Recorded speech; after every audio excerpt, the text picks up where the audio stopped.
A core mark of emotionally healthy discipleship is a deep theological and practical understanding of limits. When we surrender to them, we acknowledge that we're not God. God's God and we are not. He alone is in charge of the world. Limits cuts to the core of our relationship with Him.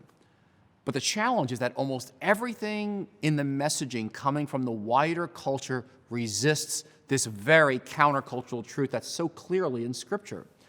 Not only that, but it actually touches the root of our rebellion against God, just as it did for Adam and Eve in the garden.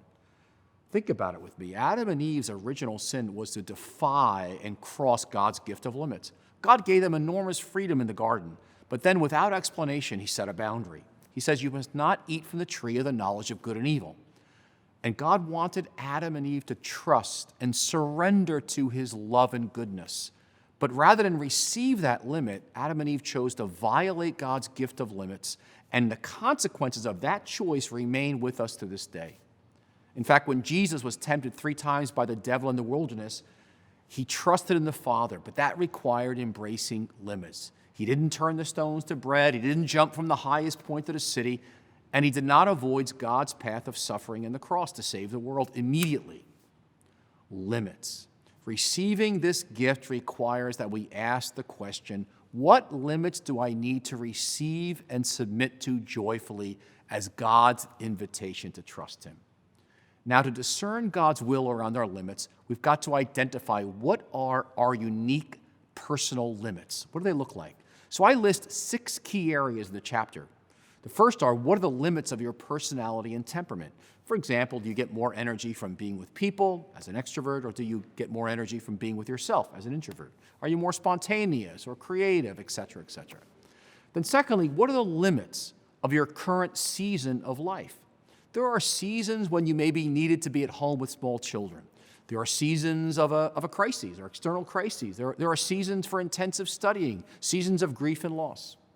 Then thirdly, what are the limits of your marriage or singleness? If you're married, that's a limit. If you're single, that's a different kind of limit. Fourthly, what are the limits of your emotional, physical, and intellectual capacities? And then fifthly, what are the limits of your family of origin? That is, the scars, the gifts, and opportunities that were given to you from your families growing up. Those too are God-given limits and gifts. And then finally, what are the limits of your time? You have only one life to live, and you can't do it all. This remains one of my greatest spiritual challenges to this day. But there's a second question that we also need to ask, and that's this.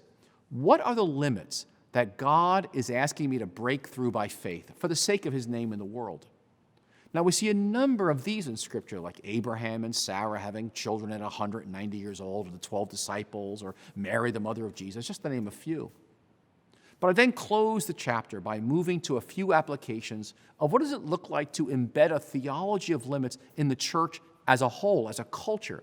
So, for example, I talk about building self-care into the culture of leaders and servants and volunteers, about setting limits on invasive people, about teaching and giving people freedom to say no, and about teaching things like healthy boundaries. So let me invite you to embrace your limits and integrate them into your disciple-making culture that you are building. Why? Because limits offer us so many gifts. They protect us so we don't hurt ourselves, others, or God's work. They keep us grounded and humble, reminding us that we're not in charge of running the world. And they break our self-will.